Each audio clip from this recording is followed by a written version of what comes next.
ደም ለምን ተለየ? ደሙ ምድርን በነካበት ቅጽበት ስለምን ምድር ተናወጠች?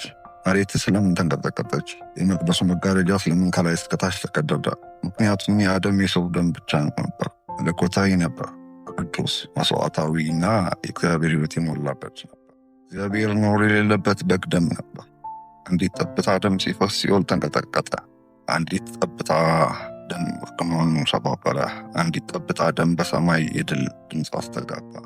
የማቴዎስ ወንጌል ምዕራፍ 27 ቁጥር 50 እና 51 እንዲህ ይላል። ኢየሱስም ደግሞ በታላቅ ድምፅ ጮኸ፣ ነፍሱን ሰጠ። እነሆም የመቅደሱ መጋረጃ ከላይ እስከታች ለሁለት ተቀደደ።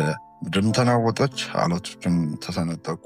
ምድር ለፈጣሪዋ ምላሽ ሰጠች። ፍጥረትም በዚያ ደም ኃይል ተንቀጠቀጠ።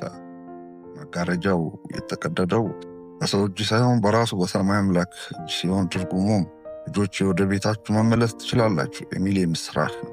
እንግዲህ መራራቅ የለም፣ ፍርሃት የለም፣ መዳረሻ ፍቅርና ቤዛነት እንጂ።